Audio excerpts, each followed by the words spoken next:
हमारे यहाँ जो मेरा समझना है उस तरह की तेजी बनेगी, उतनी लंबी तेजी बनेगी जो एक जमाने में जापान में बनी थी जी। जापान में 40-45 साल का बुल रन आया था, बिल्कुल लंबा वाला एक्सपेंशन पीरियड। हिंदुस्तान एकमात्र ऐसा एरोप्लेन बनने जा रहा है जहाँ दोनों सिलेंडर काम कर रहे हैं।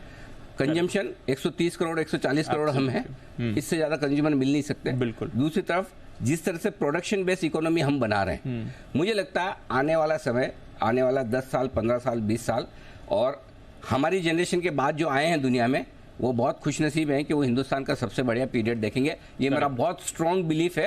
अल्टीमेटली मुझे लगता है कि एक वो जमाना आएगा जहां न सिर्फ हमारे इन्वेस्टर्स हमारे मार्केट को डोमिनेट करेंगे, बल्कि अब इसके आगे और एक बड़ा आपको स्टेटमेंट दे रहा हूं, आशु जी ध्यान से सुनिएगा, बल्कि हम इतने बड़े होंगे कि दुनिया भर के बाजारों में जाके हम पैसा लगाएंगे और ये बोलेंगे ये भारत के एफआईआई है जो आकर हमारे यहाँ पैसा लगा रहे हैं। याद रखना मेरे शब्दों को, ठीक है? बहुत ही अच्छा इस राष्ट्र के नाम संदेश है जिसमें कोई मतलब 100% मैं मतलब है दिल से बोल रहा हूँ, इसमें कहीं कोई डाउट ही नहीं है कि आने वाले 15 20 25 साल हमारे ही हैं। आने वाला समय हमारा ही है। स्टेप्स इसमें आते रहेंगे एटलीस्ट। चलिए, रेटिंग एजेंसीज का इंतजार है। मॉर्गन स्टैनली तो आपको दिखाई दे, आप एकदम बाइट ढूंढ के निकाल के ले आते हैं। ये पूरा हमारी टीम पर जो प्रोडक्शन टीम है वो करती है। आई वाज सरप्राइज कि ये रेटिंग एजेंसी में तुरंत कहां से बाइट निकल के आ गई एकदम। बिल्कुल, सबको याद है ये वाला वीडियो बहुत वायरल हुआ था सर, आपको याद है? हफ्ते 10 दिन पहले भी वापस बड़ा घूमा ये था, वाला घूमा जब लोगों को लग रहा ना अब एफआई जाके, और 4 ही महीने में देखिए ना क्या सिचुएशन बदल गई है। और एक साल में देखिए कहाँ 15,200 की निफ्टी से हम 20,000 पर पहुंच गए। तो भरोसा रखने वाली बात है। रेटिंग भी अपग्रेड होगी, आज नहीं तो कल। और हो ना हो, बाजार तो हमारे मजबूती है, कोई दिक्कत वाली बात नहीं। मजबूत है बाजार। चलिए, बढ़िया सर। तो ये तो बड़ी बात हो गई। अच्छा, ये बात तो हो गई, बट एक इम्पैक्ट तो अभी बाजार में आ रहा है। कल हमारे बाजारों में अमेरिका से पहले आ गया क्योंकि ऑब्वियसली खबर यहाँ पे पहले हिट हुई, बट कल जो अमेरिका में भी एक्शन हुआ है शाम का डाउनग्रेड के बाद, अक्रॉस द बोर्ड वीकनेस है। आज भी एशिया कुछ ज़्यादा खास नहीं दिख रहा है। कैसे समझना है सर?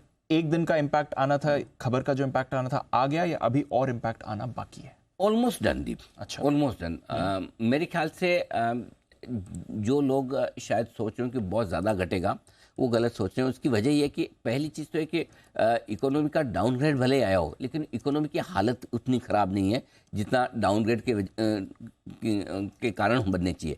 इकोनॉमिक डाउनग्रेड के बड़े कारण जो हैं वो है गवर्नेंस इशू सरकार की तरफ से, और दूसरा फिस्कल डेफिसिट। ग्रोथ को लेकर उतने इशू नहीं है, हालांकि वो मान रहे हैं कि इस साल के अंत तक थोड़ा बहुत शायद हम अमेरिका को रिसेशन में जाते हुए देखें। माइल्ड रिसेशन, हल्का फुल्का, मतलब आपको 104 डिग्री बुखार नहीं आएगा, आप 100 डिग्री पे रहोगे वैसा। तो आपको लगेगा भी नहीं कि ठीक, और आपको लगेगा भी नहीं कि ढंग से बुखार नहीं आ रहा। मतलब वैसा सुबह उठ के छुट्टी लूं या ऑफिस जाऊं, वो डबल माइंड होता है ना। वैसी हालत अमेरिका की इकोनॉमी की रहेगी, तो वैसा होगा। सो आई थिंक इस हिसाब से मुझे नहीं लगता कि मार्केट का ओवर रिएक्शन होगा। हाँ, एक चीज जरूर है कि तेजी पर ब्रेक लगेगा। मैं आपको कल भी बोल रहा था 2% से ज्यादा की गिरावट मुझे नहीं दिखती है, उसमें से 1% 1.25% की कल इन्होंने कर ली। थोड़ा बहुत घटना होगा तो 200-300 पॉइंट और अमेरिका घट जाएगा। मुझे लगता है कमोबेश प्राइस में आ रहा है, लेकिन सेम वे 2011 में डाउन रेट के बाद जो बड़ी तेजी बनी अमेरिका में 25% की एक साल में, 45% की 2 साल में, एज ऑफ नाउ मैं उतनी तेजी की भी उम्मीद नहीं कर रहा। अच्छा, क्योंकि हम पहले से बढ़े हुए हैं। तो ओवरऑल हर वक्त सिचुएशन अलग है। इस वक्त फिच ने डाउनग्रेड किया, उनके अपने कारण है, लेकिन इस डाउनग्रेड में मार्केट का जो रिएक्शन है वो लिमिटेड है, और वो ऑलमोस्ट मेरे ख्याल से 75-80% रिएक्शन मार्केट दे चुके हैं। 20-25% और देना होगा तो दे देंगे, बट इससे ज़्यादा नहीं। अच्छा, हाँ, कमोबेश प्राइस में आ रहा है। मैं टू माई सेंस, मैं अमेरिकी बाजारों का एक्सपर्ट तो नहीं हूँ, थोड़ा ठीक ठाक अंदाज लगाने की कोशिश करता हूँ, तो मेरे ख्याल से 1-8% तक की और रिस्क है अमेरिकी बाजारों में, इससे ज़्यादा मुझे नहीं दिखती। यानी कि थोड़ा और घट जाए आपका कितना 300-400 पॉइंट डाउ पे, करीबन 200-250 पॉइंट और नेस्डेक पे घट जाए, इससे ज़्यादा कमजोरी नहीं है। इससे ज़्यादा कमजोरी, और इतना तो बनता है दीप। एक तरफा तेजी के बाद अगर ऐसा बड़ा कारण आपके सामने है तब नहीं घटेंगे तो ये ठीक भी नहीं है। तो कल इतनी एरोगेंस भी ठीक नहीं है। कल 1% गिरा। हाँ, ऐसा, हाँ, इतनी कॉम्प्लेक्सेंसी और इतनी एरोगेंस ठीक भी नहीं है। और ऐसा भी नहीं कि अमेरिका की इकोनॉमी पे चांद तारे लगे हों, हीरे मोती जड़े हों। भाई, ब्याज दरें तो आपकी लाइफ हाई पे चल रही है, ऑलमोस्ट लाइफ हाई पे चल रही है ना। तो ऐसा नहीं है कि आप मतलब बहुत ही हर स्वीट स्पॉट में हो कि बिल्कुल नहीं गिरना, तो थोड़ा तो गिरना चाहिए अमेरिका। 1% और घट जाए तो फिर न्यूट्रल हो जाएगा। देखो, आज और बात करते हैं हमारे, और ज़्यादा से ज़्यादा कल तक। उसके बाद है ना ये रेटिंग अब डाउनग्रेड की बात नहीं करेंगे। अच्छा अच्छा, ज़्यादा से ज़्यादा कल तक, बस उसके अच्छा बाद नहीं। उसके बाद नहीं, हो गया, खत्म, हो गया। आगे बढ़ो। मतलब दो, अपनी तो बात यही थी कल जब हुआ, आज और कल 2 दिन शांति रखनी। हाँ। आज वीकली एक्सपायरी है, expiry अमेरिका का एक्शन देख लिया। आज जो होना होगा हो जाएगा।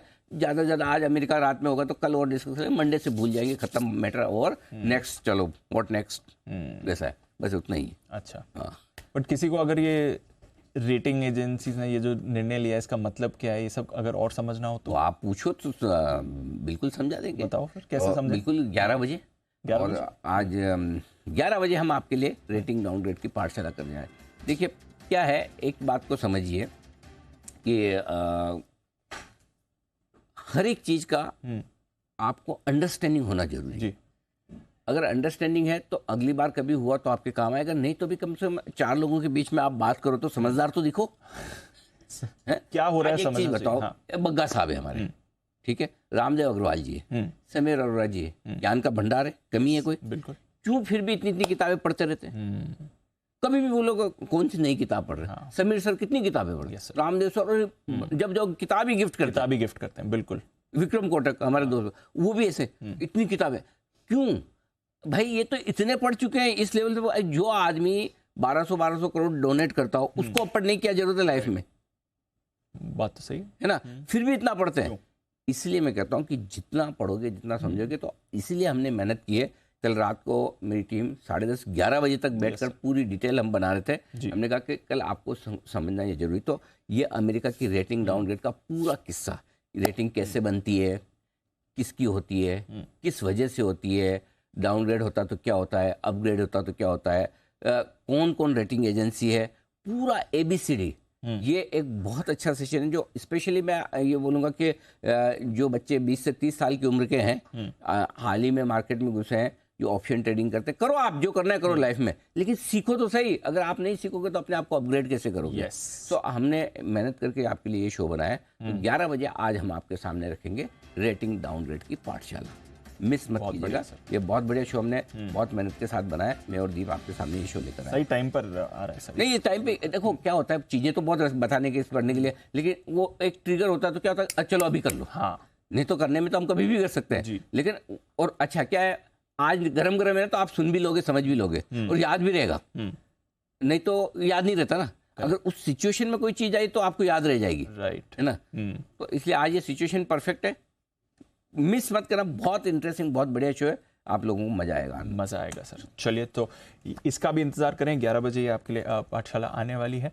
आज वीकली एक्सपायरी बिल्कुल है, और उस पर आपका एक नजरिया लेना है। हमारे ट्रेडर्स इन्वेस्टर्स क्या करना है? एक ट्वीट भी आपने बड़ी मैंने कहा आज सबका थोड़ा क्या है, मूड सबका कल खराब हुआ पड़ा है। कोहराम मच गया, धड़ाम हो गया, वो लुढ़क गए। अरे भाई मुझे बताओ, अगर 200 पॉइंट निफ्टी घटे और 600 पॉइंट बैंक निफ्टी घटे, कैसे लुढ़क गए यार? कैसे इतना परेशान क्यों? मतलब है तो मार्केट में कोहराम, कौन सा कोहराम, किसका कोहराम? 3000 पॉइंट की रैली के बाद गजब है। ये तो कोहराम नहीं, क्या कोहराम है यार? 200 पॉइंट घटना कोहराम है। तो इसलिए मैंने कहा कि आज थोड़ा आप लोगों का मूड ठीक करने के लिए मैंने थोड़ा इंटरेस्टिंग ट्वीट डाला है। बड़ा इंटरेस्टिंग ऑप्शंस बड़े अच्छे डाले। ऑप्शन भी अच्छे हैं, लिखा भी थोड़ा ठीक है। हाँ। मैंने कहा कोई थोड़ा मुन्ना भाई MBBS स्टाइल वाले में लिखा जाए। तो भाइयों जरा आप भी अपनी राय शेयर कीजिए कि आज क्या होगा। गैप डाउन होने के बाद और नीचे गिरेगा, गैप डाउन के बाद रिकवरी आएगी, फ्लैट ओपनिंग होकर नीचे गिरेगा, फ्लैट ओपनिंग होकर रिकवरी आएगी। अपने अपने हिसाब से आप अपना लिखिए, एंजॉय कीजिए लाइफ। देखो जो चीज आपके कंट्रोल में नहीं है उसकी चिंता मत करो, जो कंट्रोल में है वो खराब हो रही है तो चिंता करो। कैसे? जैसे आपकी पोजीशन कितनी होनी चाहिए आपके रखने, आपके कंट्रोल में, वो आपने ध्यान नहीं रखे तो उसकी चिंता करो। मार्केट ऊपर जाएगा नीचे जाएगा, आपके कंट्रोल में है नहीं ना, तो उसकी चिंता करके क्या हो जाएगा? जो है, जो आपके कंट्रोल में, वो तो इधर साइड में रख लिया, जाने दो, उस पर फोकस नहीं है। हाँ। मैं तो पोजीशन है, अब मैं मार्केट पे फोकस करूं। अरे भाई मार्केट नहीं है आपके बस में, आपको कितनी पोजीशन रखनी है वो आपके बस में। राइट। हाँ, जो अपने को करना वो तो कर नहीं पा रहे, जो नहीं करना उस पर पूरे मतलब हाँ, वैसा वाला हाल है। सो इसलिए थोड़ा एंजॉय करो, ट्वीट आप लोग विचार रखिए आराम से, चिंता मत कीजिए। हाँ, अब आपका क्या सवाल है, पूछो।